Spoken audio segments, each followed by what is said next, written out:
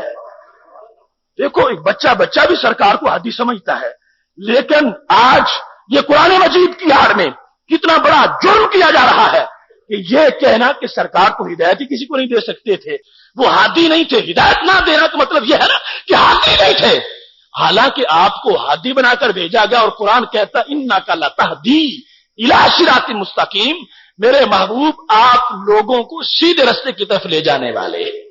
اب دونوں آیات سامنے ہیں، ان کا اب مفہوم کیا بنے گا؟ مفہوم یہ بنے گا کہ اللہ تبارک و تعالیٰ نے جو فرمایا ہے کہ انک لا تہدی من احببت، اس کا مطلب یہ تھا کہ میرے محبوب آپ ہدایت کے خالق نہیں ہیں، آپ ہدایت کے خالق نہیں ہے کہ اپنے پاس سے ہدایت کو پیدا کر لیں۔ ہدایت کا خالق میں ہوں، قاسم تو ہو، پیدا میری کرتا ہے اور تقسیم آپ فرمانے والے ہیں۔ اب دونوں آیات صحیح ہیں۔ انکا لا تہدی مطلب یہ ہے کہ آپ اپنی طرف سے پیدا کر کے کسی کو ہدایت نہیں دے سکتے، وَإِنَّكَ لَتَهْدِي، اور آپ ضرور ہدایت دیتے ہیں، جو میں نے پیدا کیا ہے آپ اس کو تقسیم فرماتے ہیں۔ کتنا واضح مطلب ہے اور کتنا اس میں ہدایت موجود ہے، اور قرآن مجید کی ساری آیات کا اس کے ساتھ اتفاق ہے۔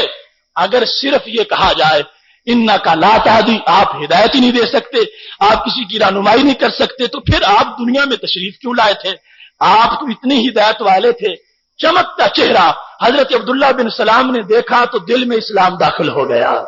حضرت ابو رافع کہتے ہیں مجھے قریش نے بھیجا تھا، میں پیغام دینے سرکار کو آیا تھا، میں نے جب آپ کو دیکھا لما رأیتہ القیا فی قلبی الاسلام، آپ کی تقریر سننا تو درکنار، میں نے صرف دیکھا تو دل میں اسلام داخل ہو گیا۔ یہ اتنی بڑی ہدایت ہے سرکار کی، لہذا اس آیت کا مطلب یہ ہے آپ ہدایت کے خالق نہیں ہیں، ہدایت میری مخلوق ہے، میں پیدا کرتا ہوں، آپ قاسم ہیں، آپ تقسیم کرنے والے ہیں۔ اللہ کے اذن پر جو بھی جس کو بھی اللہ تعالیٰ چاہتا ہے اس کی رضا کے مطابق ہر اس شخص کو آپ ہدایت عطا فرما دیتے ہیں۔ اب دیکھیے قرآن مجید برہان رشید کی ایک اور آیت ایک صاحب نے اگلے دن پیش کی، اور روزانہ وہ پیش کرتے ہیں۔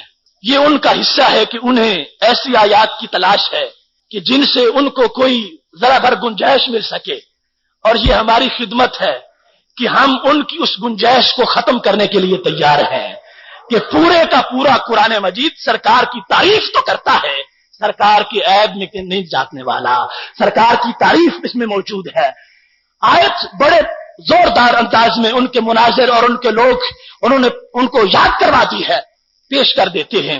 قل لا املک لنفسی نفعا ولا ضرا الا ما شاء اللہ، میرے محبوب آپ لوگوں سے فرما دیں کہ میں اپنے نفس کے لیے، اپنی ذات کے لیے کسی نفع نقصان کا مالک نہیں ہوں مگر جو اللہ تعالیٰ چاہتا ہے۔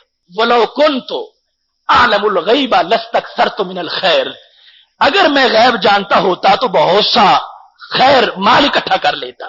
لہذا خوش ہے وہ یہ آیت پڑھ کے کہ ان کو تو کوئی اختیار نہیں، کسی چیز کے مالک نہیں، کچھ کر نہیں سکتے، ان کا تو کوئی ایسا اختیار ہی نہیں ہے، وہ غیب نہیں جانتے۔ یہ آیت پیش کر کے اپنی طرف سے وہ نقطہ عروج پر پہنچ گئے ہیں، اور گمراہی کا پھندا انہوں نے بالکل تیار کر لیا ہے۔ ہر شخص کو پکڑتے ہیں، آیت سناتے ہیں، انہیں یہ پتا نہیں اس قرآن مجید کی آیات کو تو شرابیوں نے شراب کے لیے بھی پڑھا، اس آیت کو تو جہنمیوں نے جہنم سے بچنے کے لیے کہ جہنم کا حساب نہیں ہوگا وہ پڑھتے ہیں۔ آیت قرآن مجید کی اسے ہدایت دیتی ہے جس کی آنکھوں میں قرآن والے کی محبت موجود ہوتی ہے۔ قل لا املک، محبوب ان کو فرما دو میں مالک نہیں ہوں اپنے نفس کے لیے کسی نفع کا اور کسی نقصان کا۔ آگے توجہ ہی نہیں کرتے، الا ماشاء اللہ، مگر وہ جو اللہ چاہے۔ چونکہ سرکار اس حد تک عاجز تھے، اپنی ہر بات کو اللہ کی طرف منسوب فرماتے تھے۔ لوگوں سے کہہ دیا، لوگوں میں اپنے نفس نقصان کا مالک نہیں ہوں، ہاں اس کا مالک ہوں جو میرا خدا چاہتا ہے۔ مطلقاً ملک کی نفی نہیں کی، الا ماشاء اللہ باقاعدہ موجود ہے، مگر وہ جو میرا خدا چاہے میں اس کا مالک ہوں، میں اس کا مختار ہوں، جو میرا خدا چاہے میں اس کا مالک ہوں۔ یہ بدبخت یہی آیت پڑھ کے بتوں کے ساتھ ملانے کی معاذ اللہ کوشش کر رہے تھے۔ میں چاہے سے کہتا ہوں پورے قرآن مجید میں جہاں بتوں کے نفع و نقصان کی نفی کی گئی ہے وہاں الا ماشاء اللہ کے لفظ موجود نہیں ہے، اور سرکار وہ ہے جنہوں نے نفی کر کے الا ماشاء اللہ میں ثبوت فرما دیا ہے۔ اللہ کے بعد والے لفظ اگر نہیں پڑھیں گے تو پھر لا الہ میں تو صرف الہ کی نفی ہے، اس بات تو اللہ سے ہوگا۔ اللہ کے اندر اتنا بڑا اس بات ہے کہ جس اس بات کے قریب پھر کوئی نفی نہیں جا سکتی۔ ایسے ہی سرکار نے لا ملکوں میں ہر ملک کی نفی فرما دی، مگر اللہ ماشاء اللہ میں جس ملک کا ثبوت فرمایا وہ ایسا ملک ہے، میں تو مالک ہی کہوں گا کہ ہے مالک کے حبیب، محبوب و محب میں نہیں میرا تیرا۔ جو شخص یہ آیت پڑھتا ہے اگر اس میں تھوڑی سی بھی غیرت ایمانی ہو تو کاش اپنے ضمیر سے پوچھ لے، اس بندے سے پوچھا جائے کیا تو نماز پڑھ سکتا ہے یا نہیں پڑھ سکتا؟ وہ کہے گا پڑھ سکتا ہوں۔ تو کیا نماز اس کے خیال کے مطابق، ہمارے کے خیال کے مطابق تو کوئی اس کو فائدہ نہیں دے رہی، اس کے خیال کے مطابق کیا اس کی نماز اس کو فائدہ دے گی یا نہیں دے گی؟ وہ کہے گا دے گی۔ تو کیا تو نے معاذ اللہ نبی کو اپنے سے بھی ادنا سمجھ لیا؟ تو اپنے آپ کو فائدہ پہنچا سکے اور نبی نہ پہنچا سکے، یہی مطلب ہے نا لا املک لنفسی نفعا، میں اپنے نفس کو کوئی فائدہ نہیں پہنچا سکتا۔ یہ اس انداز میں پیش کر رہے ہیں کہ سرکار معاذ اللہ طاغوت اور بت کی طرح ہے، کوئی فائدہ نہیں اپنے آپ کو پہنچا سکتے۔ ارے بدتمیز، تو اپنے آپ کو فائدہ پہنچا سکتا ہے تو وہ رسولوں کے امام فائدہ کیوں نہیں پہنچا سکتے؟ کبھی سوچا ہی نہیں انہوں نے کہ کتنی بڑی ہم جسارت کر رہے ہیں، کس انداز میں۔ اس آیت کا مقصد یہ ہے، سرکار فرماتے ہیں میں ذاتی طور پر تو تنکے کا مالک بھی نہیں ہوں، مگر جو خدا چاہے اس کا مالک ضرور ہو۔ ذاتی طور پر اتنی عاجزی ہے اور یہی حقیقت ہے، فرمایا میں کسی شے کا اپنے لیے بھی مالک نہ ہوں، میں اوروں کو جو جنتیں عطا کرتا ہوں یہ سب کچھ میرے خدا کی دی ہوئی چیزیں ہیں۔ یہ وہ بخاری شریف کی حدیث شریف ہے جو نبی اکرم صلی اللہ علیہ وسلم نے فرمایا تھا۔ حضرت عقبہ بن عامر کہتے ہیں خرج رسول اللہ صلی اللہ علیہ وسلم فصلی علی اہل احد صلاۃ المیت، آپ احد کے شہیدوں کے مزارات پر تشریف لے گئے، آپ نے وہاں ایسی نماز ان پر پڑھی جیسے کہ میت پر پڑھی جاتی ہے۔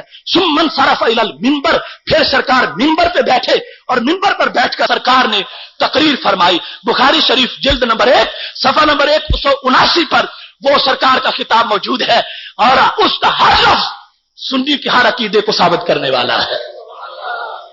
سرکار جب منبر پہ بیٹھے تو صحابی نے پہلی وضاحت اس لیے کر دی کہ کوئی بدبخت یہ نہ کہے کہ خواب کی بات تھی، کہ سرکار پڑھ کے ہاتھ ادھر سے احد کے شہداء سے واپس جب آئے تو منبر پر بیٹھ گئے۔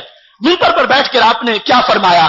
فرمایا انی فرط لکم، میرے صحابہ، میری امت، میں تمہارا فرط ہوں۔ فرط کون ہوتا ہے؟ فرق اسے کہتے ہیں کہ سارا قافلہ پیچھے ہو اور ایک پہلے چلا جائے جو جا کر ان کے رہنے کا بندوبست کر دے۔ میں تمہارا فرد ہوں، تم قیامت تک پہنچو گے، بعد میں آؤ گے، پہلے حشر میں کھڑا ہوں گا، صراط کے پاس موجود ہوں گا، کوثر کے جام میرے ہاتھ میں ہوں گے، صراط مستقیم اور ترازو پر کھڑا ہوں گا۔ میری امت گھبرانے کی بات نہیں، میں پہلے جا کے تمہارے لیے جنت کو آباد کر دوں گا، میں تمہارے لیے فرد ہوں۔ نفع دیا یا نہ دیا، نفع والوں کو ہوگا جو اس کا عقیدہ رکھتے ہیں۔ بخاری کی حدیث پہلا لفظ یہ ہے، فرمایا میں تمہارا فرد ہوں، پھر انا شہید علیکم، میں تمہارا گواہ بھی ہوں، شرم رکھنا، بعد میں عمل کرنا، نمازوں کو نہ چھوڑنا، میری امت میں تمہارا گواہ ہوں، تمہیں دیکھ رہا ہوں گا، میں تمہارا گواہ ہوں، میں تمہارا گواہ ہوں، تمہارا فرد بھی ہوں، تمہارا گواہ بھی ہوں، تمہارے آگے بھی ہوں، تمہارے ساتھ بھی ہوں، شہید علیکم، میں تمہارا گواہ بھی ہوں۔ فرمایا انی واللہ، خدا کی قسم، خدا کی قسم، سرکار اٹھا رہے ہیں، انی واللہ لانظر الی حوضی الان، خدا کی قسم اس مسجد نبوی کے منبر پر بیٹھ کر میں اب بھی حوض کوثر کو دیکھ رہا ہوں، اب بھی حوض کوثر کو دیکھ رہا ہوں۔ یہ وہ نگاہ ہے جن کے بارے میں میرا یہ عقیدہ ہے کہ وہ گنبد خضرا سے ہمیں دیکھ رہے ہیں۔ یہ ہم نے گھڑا تو نہیں، یہ تو سرکار کا فرمان، زمین پہ بیٹھ کر جنت کا حوض کوثر۔